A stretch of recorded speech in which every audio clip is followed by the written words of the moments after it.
రాముడు మాంసాహారి, శ్రీకృష్ణుడు మాంసాహారి. దేవుడు అసలు రాముడు దేవుడు అనే మాటను ఎక్కడా చెప్పలేదు. వాల్మీకి ఎక్కడ కృష్ణుడు దేవుడు అని కానీ మనకి చెప్పలేదు. రాముడు నేను మనిషిని రా బాబు అన్నాడు. నేను మనిషిని, నా తండ్రి గారు దశరథ మహారాజు, రాముడు మనిషి అంతే తప్ప రాముడు దేవుడు కాదు. కానీ ఆయన మాత్రం మనిషి, రాముడు మనిషి. శాకాహారానికి ఆధ్యాత్మిక సంబంధం లేదు. ఈ పిచ్చి మాటలు మాట్లాడకండి. నేను మరోసారి చెప్తున్నా, రామకృష్ణుడు క్షత్రియులు, వాళ్ళు మాంసాహారం తిన్నారమ్మ. దేవుడు రామకృష్ణుడు క్షత్రియులు హాయిగా తిన్నారు, ఏం లోపల ఈ పిచ్చి మాటలు మాట్లాడకండి. నేను మరోసారి చెప్తున్నా, రామకృష్ణుడు క్షత్రియులు, వాళ్ళు మాంసాహారం తిన్నారమ్మ. దేవుడు రామకృష్ణుడు క్షత్రియులు హాయిగా తిన్నారు, ఏం లోపల రామాయణంలో స్పష్టంగా. అందుకని సిగ్గుపడాల్సిన పని లేదు. దేవుడు మోసం చేయడం, రాముడు దేవుడు ఎప్పుడు అయ్యాడు? రామాయణ కథ జరిగింది, నేను మనిషిని బుర్రలో ఆయన చెబుతున్నాడు, నువ్వు వేస్తావు అని.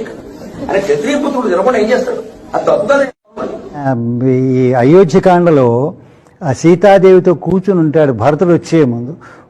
అప్పుడు చెప్తాడు, అప్పుడు లక్ష్మణుడు ఒక లేడీని చంపి, నల్ల లేడీని, దాన్ని కట్టెలకు కట్టి నిప్పుల మీద కాలుస్తూ ఉంటాడు. సీతాదేవితో చెప్తాడు, చూడు సీత, ఈ లేడీ